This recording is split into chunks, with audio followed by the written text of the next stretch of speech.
Okay, mayong gabi mga igsunan. Ang oras na to alas 8:17. Kini ako ning gitaytilan og our necessity supplied. Kay ang Ginoo siya man ang atong alagaran. Kita gibuhat sa Ginoo na stewardship. Kung ikaw gipialan sa Ginoo sa iyang household, duty sa Ginoo na i-provide ang imong mga gikinahanglan. Muna ang promise sa Ginoo. Mabasa ni siya sa Taught from the Mount of Blessings 190. Unsay giingon dire? Every promise in the Word of God furnishes us with subject matter for prayer, presenting the pledged word of Jehovah is our assurance. Whatever spiritual blessings we need, it is our privilege to claim through Jesus. We may tell the Lord with the simplicity of a child exactly what we need. So gusto sa Ginoo, gusto niya na kung unsa gyud ang imong kinahanglan, sulti na sa iya. Kay balo man siya sa atong kasing-kasing, no? Namang gyud uban na daghan pay pasakali ba. Halimbawa, yung kana, Ginoo nagsaad manggug ka. Namang kay giingon sa bersikulo kapitulo, murag tekstuhan nimo ang Ginoo ba? Dili ganahan ang Ginoo ana. Sumala sa Christ object lesson. Murag ang Ginoo nakalimot sa iyang mga saad. Kung kana nga winalihan, murag gilektura na nimo ang Ginoo. I-direct yun nimo. Sa imong gikinahanglan. Simplihan ra nimo. Bisan unsa nga iyang gi-promise, nagyud na siya ay kasiguraduhan. Wala siya. Ingon dire. Ang Ginoo nagsaad na mao na siya bisan gani sa mga sa tanan nagapaulan siya, we may state to him our temporal matters, asking him for bread, for raiment, as well as for the bread of life and the righteousness of Christ's righteousness. Ang kadaghanan sa ato mangayo taog Ginoo taga imig kwarta, palit pagkaon, daan naman na niya gisaad. Daan na niya gisaad. Ang ato yung pamilya pangayoon, ang iyang pagkamatarong, ang iyang kanang kaunon nato ang iyang unod, no? Ang pulong sa Ginoo. Our Heavenly Father knows that you have need of all these things. Kay balo na gyud siya. Kana nga ato mga gikinahanglan. And you are invited to ask Him concerning them. It is through the name of Jesus that every favor is received. God will honor that name and will supply our necessities from the riches of liberality. Samo na siya.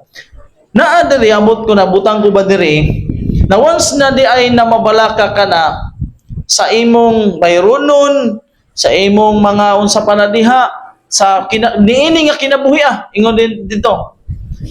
Nagrepresent ka na walay Dios. Kanang mabalaka di ay ta murag sa side sa Ginoo murag dili ka motuog Dios. Muna ang iyang pagtan-aw sa ato. Kung ang tao na mabalaka na sa future, ang atong kuan sa Ginoo murag walay Dios.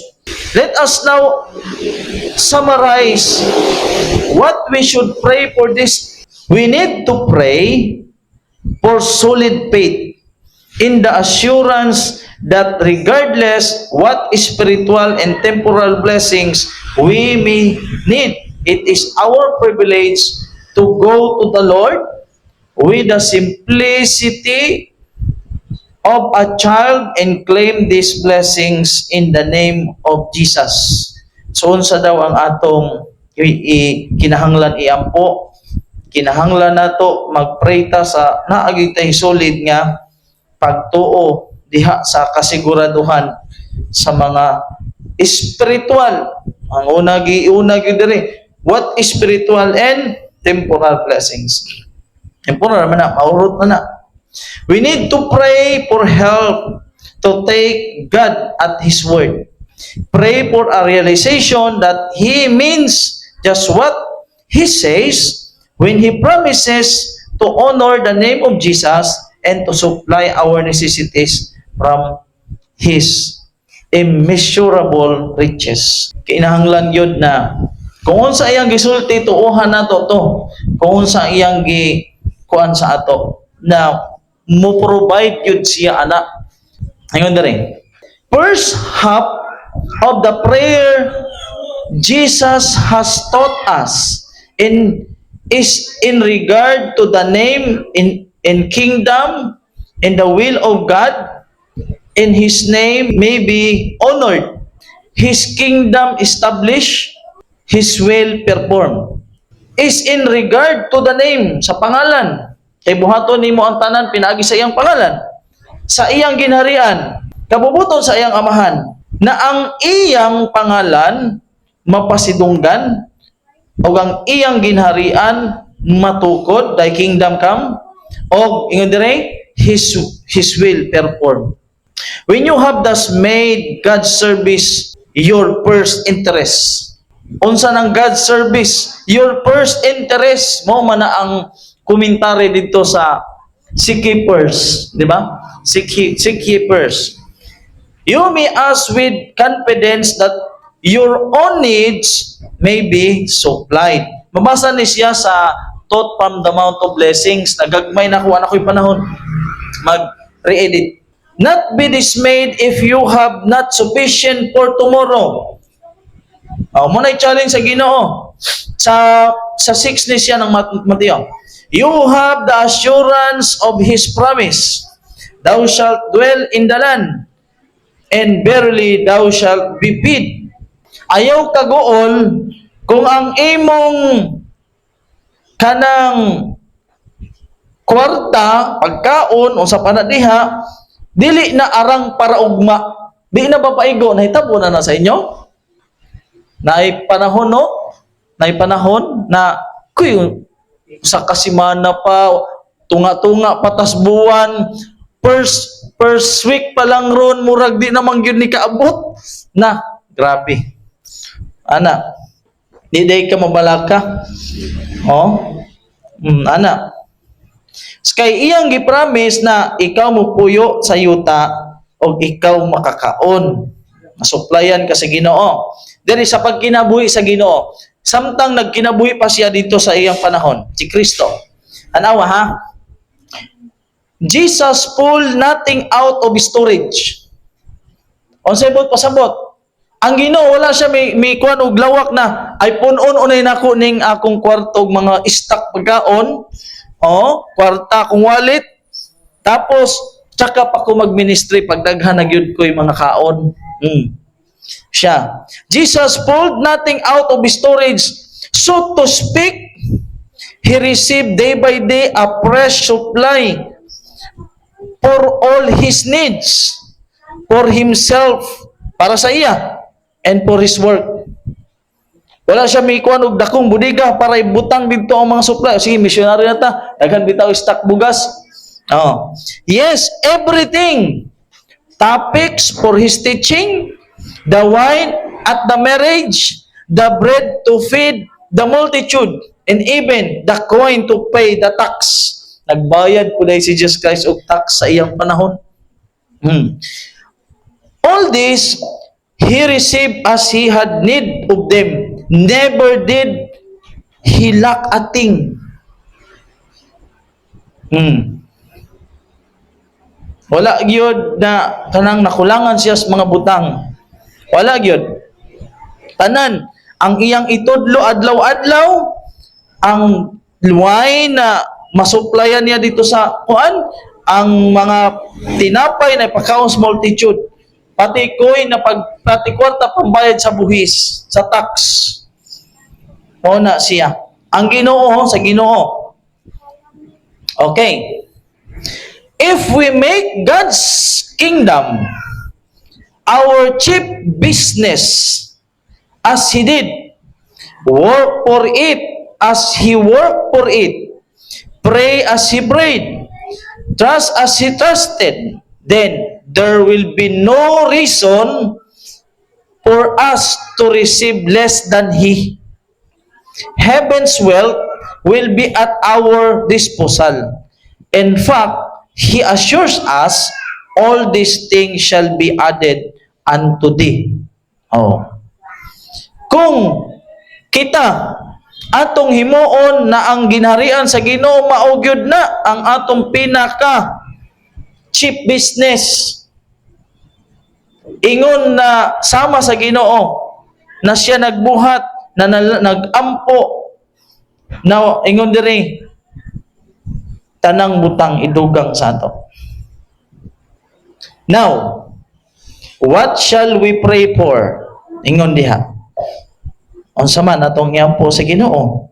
We should pray that our first concern be not essentially that of supplying ourselves with this world's goods, but rather that of advancing the kingdom of God. Wala siya. Pray that we may really realize that it is His business and good pleasure to serve our needs. Kinsa ang muhata gani? Ang Dios gyud. Kung ma-priority na nato gyud ang ginharian sa langit, unsa man, kinsa man ng duty na mag-provide, ang Ginoo gyud. And that we make it our business and delight to serve His interest. Mao gyud parminti natong iampo, Ginoo, saon ka nato? Saon ka namo? Ano no? Ang atong problema, Ginoo, asahan ta manguha ani? Unsa kay trabaho na ko sunod buwan? Unsa kay puro ana ba? Puro kabalaka. Ana. Jesus earnestly desired that the great multitudes might appreciate the mercy and loving kindness of God as an illustration of their need and of God's willingness to give. He presents before them a hungry child asking his earthly parents for bread. Mana siya. What man is there of you? He said, whom if his son as bread, sa may hatag, tagaan bakas Ginoo og bato? Kung mangayo ka, kung mangayo ka sa iyag tinapay, tagaan ka ba niyag bato? Dili.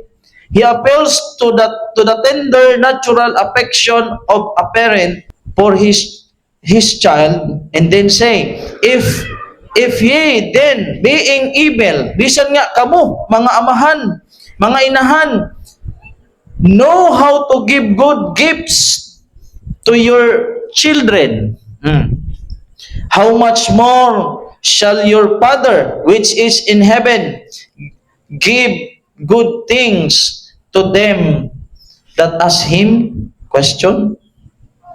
No man with a father's heart could turn from his son who is hungry and is asking for bread. Would they think him capable of trifling with his child?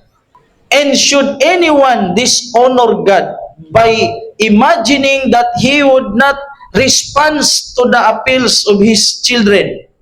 O sa mangyod ang ihatag sa Ginoo sa ato, na atong pangayoon, sa matagadlaw, ang Holy Spirit.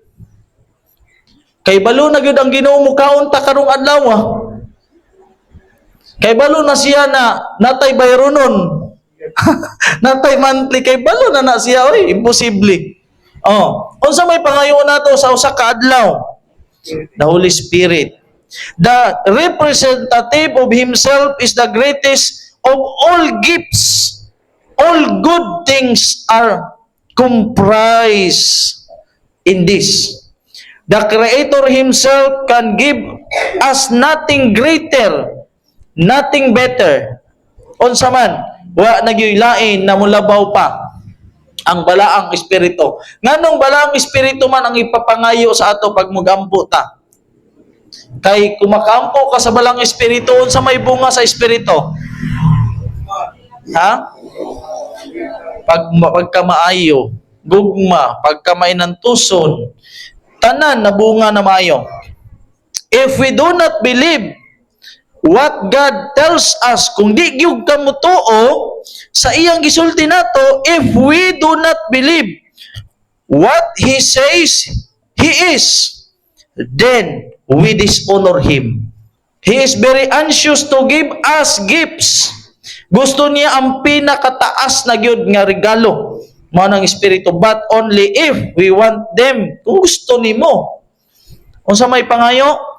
Ang balang Espiritu ang wala na gyoy mulabaw pa nga gasa o gifts, regalo gikan sa Ginoo, gikan sa atong manluluwas. O na kung dili gyud ta motuo sa iyang isulti, unsa man ma-dishonor nato siya. O na siya. He is particularly anxious to give us the greatest gift, the gift of the Holy Spirit. Mauna siya. So, mauna siya. Let us likewise pray for this great gift. It is just what God wants to give us if we will only wholeheartedly and honestly promise positively to use the gift in the way He would have us use it. Gusto sa Ginoo na magsitag pangayo sa iya sa balang Espiritu. The love of riches has an infatuating, deceptive power to open those who possess worldly treasures forget that it is God who gives, who gives them power to get wealth. Na sayop ni dili masayop ang kuan sa Ginoo, Christ object lesson. Na kung kita madato na malimbungan ta sa gahong kwarta, makalimot na ta nga ang Ginoo di ay naghatag ani nato kaning kadato, no? Mao na siya. Pag madato na ta unsa man, daghan na putay amigo, tapos unsa ni lead to the exaltation of self, taas sa kulingan. Ingon diri, whatever attracts the mind from God, ang atong focus ba, ang atong hunahuna, whatever attracts the mind from God, whatever draws the affections away from Christ is an enemy to the soul. Ma-attract ka ba? Tas malayo ang imong hunahuna sa Ginoo, ma-attract ka, mapalayo ka sa Ginoo, bisan unsang attraction, affections away from Christ, it is the enemy to the soul. Mahimo siyang kakontra. Ano man, kay ma-priority man nimo ang maka-attract nimo. Mas secondary na hinuon ang Ginoo. Bisan unsa nga butang sa kalibutan na makapabuwag gikan siya atensyon nato sa Ginoo, kontra na sa atong kalag. Mao na siya. We should now pray for the realization that God is the one who gives us opportunity to obtain our needs, that He blesses some with riches for no other purpose than for the rich to serve Him. Gidato sila para mag-alagad sa Ginoo in the person of humanity. In this reading, we are also recommended to pray that we shun serving self and learn to give God the credit for all our righteous acts sa mga dato, no? And to charge our sin against the devil. Sama na siya. So, dili ta ma-worry about sa future kung atong ano sa atong ginakinahanglan, kay daan na ang Ginoo nag-ingon na ang atong tanang gikinahanglan iyang isupply, iyang ihatag. Kung magkadaw ta, mabalaka ta, ma-dishonor nato ang atong magbubuhat. So mo na siya. No? So atong iyang po si Ginoo na ang ato ra gyud ani magbuhat ra ta sa abulahaton sa Ginoo.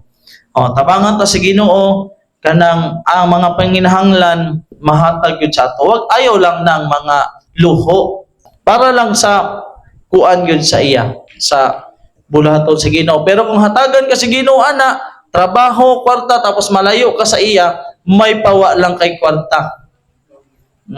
May pawa na lang na. Oh, madato ka, maimong kalibutan, tapos ang pinaka-importante kinabuhi man. Unya, kanang sa video na okay lang na mamatay, nakakaon man kuno siya sa mga gusto niya. Unya, ingon na, unya, kung nanagad ka sa actual, buhi up ako Ginoo dagulan. Oh, di ba? Mugawas na kuno ang tinuod nga kuan nasa atong kasing-kasing. So mo na siya gusto sa Ginoo na para sa iyang kinabuhi. Ang Ginoo dato man gyud to. Pero sa kinabuhi siya simple ra, no? Simple ra gyud kaayo ang kinabuhi sa kalibutan. Oh, so muna ang atong mensahe karon, hinaot na kitang tanan na bless ani. Diri ako to may gabi sa tanan. Magampo tayo.